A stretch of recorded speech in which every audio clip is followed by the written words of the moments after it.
OK, let's get to the papers then. Only one place to start, Rob and Charlie, and that is with Chelsea. The back page of the Mail says it all, doesn't it? Chelsea split. The co-owner, Todd Boehly, determined to give Graham Potter more time, but the rest of the board running out of patience with the manager, according to Sami Mokbel and Adrian Kajumba. Rob, when you hear Graham Potter in his news conferences, he maintains that he's still got the backing of the board. How are you reading this situation? Well, it was a great story from Sam and Adrian. All we've been told, and everything that has come out from the board, has been that they see Potter as a long-term appointment. They see this as a long-term job, that this slump is almost a natural decline, sort of a hangover from sanctions and the end of the Roman Abramovich era. But the trouble is, every defeat, sort of as they slump down the table, it's harder to maintain that line. I do think, I think obviously Sam and Adrian are right, that Todd Boehly wants to give him time, and I think some of the board do, but there must be doubts now, and we're going into a crucial period. The Dortmund, it's difficult to see them beating Dortmund. Dortmund have won 9 on the spin now, I think, and going out of the Champions League next week would be another sort of big blow in terms of the morale. Although the reality is they're probably not going to win the Champions League, it will feel like things are slipping out of control. Charlie, I mean, Graham Potter does say that he's got the backing of the board, but if you look at their next 2 fixtures, Rob alluded to them there, Leeds United in the Premier League and then Borussia Dortmund. Does it have that feeling of make or break for Potter? It's not far off, is it? If they lose against Leeds and then lose that difficult match against Dortmund, then it's going to be almost, I think, inevitable. And quite rightly, Chelsea are backing their man. Todd Boehly certainly is. My colleague Andy Dillon at The Sun, he's written a piece today saying how he's so hands-on, Boehly. He was even in the dressing room after the defeat against Spurs. But I think some of the senior players might find that a bit strange as well, because obviously he's a lot more hands-on than what Roman Abramovich was. Also on the back page, you're just showing there, Potter.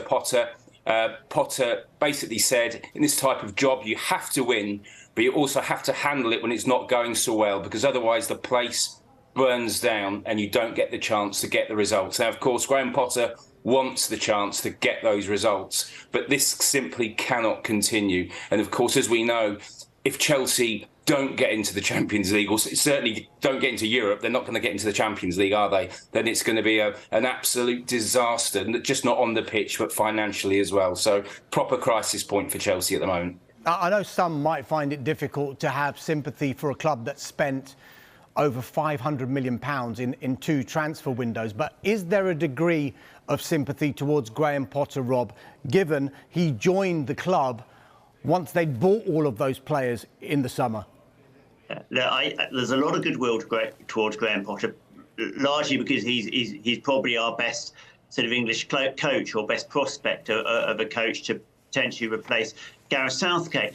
And yeah, I do agree that actually they've gone about this completely the wrong way, because if you're asking someone to do a rebuild, you don't take a running jump at it in the way they have. You can understand why owners want to sort of make their mark and get on with it, and they don't want to hang around. But actually, they needed more transition time. I do think they will look really stupid if they sack Potter, and I think they're aware of that, because they've spent so long saying, oh, we're not that kind of club, we're different to Roman's Chelsea, oh, he's going to have time to build. And it is true, Graham Potter's teams do take time to come to fruition. And you remember that terrible run he had at Brighton at the end of last season. Then they went and beat virtually everyone in the top 6 and ended up in their highest position ever. Again, in that run, they couldn't score a goal. So his process does take time. They've deliberately picked a manager who takes time to work with his players. To lose him now will make them look even more stupid than Graham Potter. That said, Rob, I mean, Charlie, look, results we know are currency for a football manager. And Graham Potter has said he needs to do better. Results are not good enough. I'm sure you've been in news conferences when he's been addressing the media. What have you made of his persona and his character in those news conferences? I think he's been really honest. He's not ducked any questions. I think he's been impressive. I know sort of some people within the game have said that he's not got angry enough, which I just find utterly ludicrous. I mean, you've got to be yourself, but equally, does anyone think that Graham Potter has got, as far as he has in the game, doing so well at Brighton and all the jobs beforehand, by not getting angry? It's just ludicrous. He's just got a different way of showing it in front of the cameras, and of course, with the team. But yeah, this is a real test for him. Is he the right man?